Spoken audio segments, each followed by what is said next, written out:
भाई राम राम जी। तो भाई आज डाणी लक्ष्मण में आप भी पहुंचे हो मनीषा को इंसाफ दिलाने के लिए, तो जो प्रशासन की लिपा पोती है तो उस पर क्या कहना चाहोगे? देखो, मैं पिछले 6-7 दिनों से बाहर पंचायतों में था। उत्तर प्रदेश में, मध्य प्रदेश में हमारी महापंचायतें थी, 1 महीना पहले से तय कर रखी थी।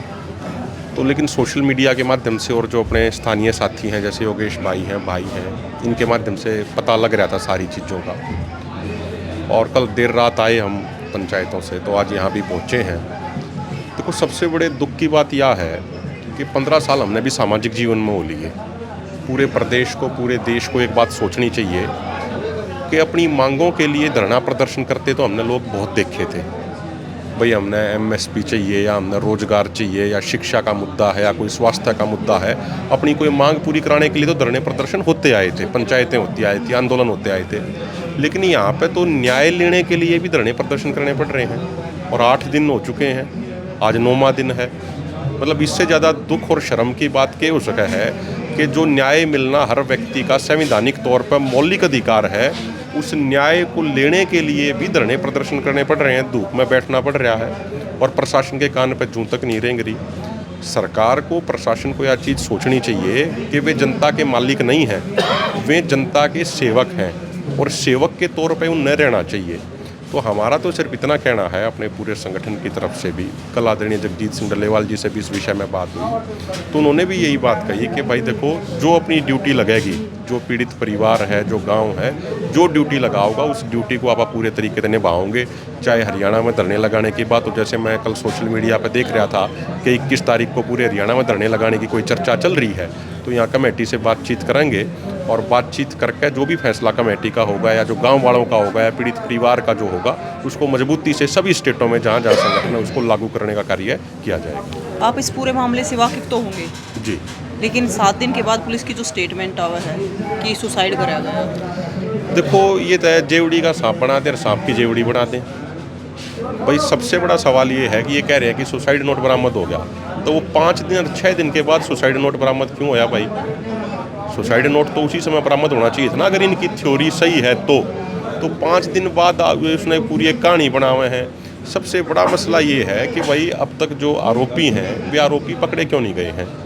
अगर सुसाइड की बात थी तो पहले दिन से आनी चाहिए थी।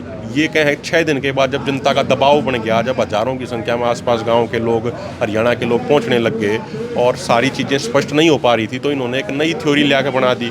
तो उसके ऊपर तो कोई भी विश्वास नहीं कर रहा। पूरे हरियाणा में किसी को विश्वास नहीं हो रहा। उत्तर प्रदेश में कल हम थे, वहाँ भी किसी को इस सुसाइड की थ्योरी पर विश्वास नहीं हो रहा।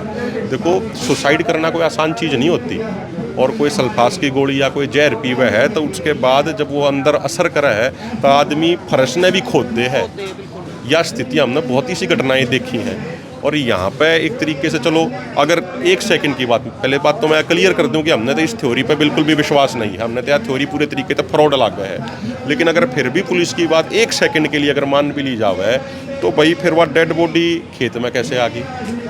और ये कह रहे हैं कि पशुओं ने नोच दी, जंगली जानवरों ने नोच दी। तो जंगली जानवर अगर नोचेंगे भाई, वो टांग ने भी नोचेंगे, हाथ ने भी नोचेंगे, वे सारे शरीर ने फिर नोचेंगे, कपड़े ने भी नोचेंगे, वे कपड़े भी फटेंगे, खून भी आओगा कि देता है। लेकिन इस तरीके से कि भाई सिर्फ गला काट रखा है और फिर कह दे बोला जी जानवरों ने नोच दी, तो मुझे लगता है कि ये पूरे तरीके से एक सच्चाई को दबाने का प्रयास किया जा रहा है। और इससे ज़्यादा दुख की बात और कोई नहीं हो सकती कि भाई परिवार को इस तरीके से, गरीब परिवार, एक किसान मजदूर परिवार, उसको अपनी बेटी को न्याय दिलाने के लिए ऐसे संघर्ष करना पड़ रहा है। उनके पिताजी की हमने तबीयत देखी, सोशल मीडिया पर जो फोटो वीडियो आ रहे थे कि कितने परेशान हैं वे, और उसके बावजूद सरकार संज्ञान नहीं ले रही, प्रशासन संज्ञान नहीं ले रहा।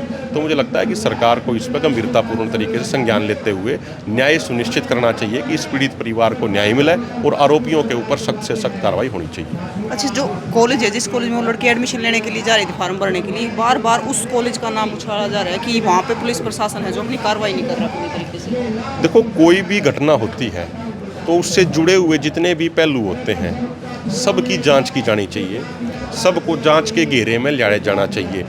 यदि किसी भी पहलू को छोड़ा जा रहा है प्रशासन द्वारा ज़बरदस्ती, तो निश्चित तौर पर संदेह पैदा कर रहे हैं। उनकी जो गुड़िया थी वह उस मनीषा की 1 दिन 2 दिन पहले जहाँ जहाँ गई, किस किस से बात हुई, तो सबसे जांच के अंदर लेना चाहिए सबको, ताकि दूध का दूध पानी का पानी हो सके। लेकिन अगर किसी पहलू को जानबूझकर नज़रअंदाज किया जा रहा है तो निश्चित तौर पर एक स्वाभाविक सी बात है कि लोगों के मन के अंदर शक पैदा होगा और वो शक आगे बढ़ता जाएगा। जितना ज़्यादा प्रशासन छुपाने की कोशिश करेगा वो शक उतना ही ज़्यादा गहराता जाएगा। तो एक स्टेटमेंट में पूरा केस ख़त्म कर दिया प्रशासन ने कि सुसाइड है, सुसाइड नोट मिला है, लेकिन सवाल बहुत सारे हैं। देखो यही तो बात है ना, जो अभी हम बात कर रहे थे कि भाई प्रशासन कुछ ना कुछ छुपाने की कोशिश कर रहा है। अब इसमें कोई बड़ा आदमी इन्वॉल्व है या कोई पीछे सिंडिकेट इन्वॉल्व है, कोई गिरोह इसके पीछे कोई काम कर रहा है या क्या चीज़ है, ये बात तो सारी निष्पक्ष जांच के बाद सामने आऊँगी। उस जांच से पहले मुझे लगता है कुछ भी कहना जल्दबाजी होगी। लेकिन कोई इंडिपेंडेंट एजेंसी जांच कराए। अब जैसे गांव वालों ने डिमांड करी है कि भाई सीबीआई की जांच होनी चाहिए, तो एक निष्पक्ष तरीके से जांच होनी चाहिए। सच जानना हर किसी का अधिकार है। पीड़ित परिवार को न्याय मिलना उनका मौलिक अधिकार है, उनका संवैधानिक अधिकार है। तो शासन प्रशासन को, सरकार को ये सुनिश्चित करना चाहिए कि उस परिवार को न्याय मिले। अदरवाइज देखो, कल उत्तर प्रदेश में भी हमने देखा कई जगह नौजवानों ने कैंडल मार्च करे हैं, पंजाब से भी बहुत सारे लोगों के फ़ोन आए हैं। तो ये एक जन आंदोलन है, ये एक न्याय की लड़ाई है, ये रुकेगी नहीं, ये थमेगी नहीं, ये दबाने से दबेगी नहीं।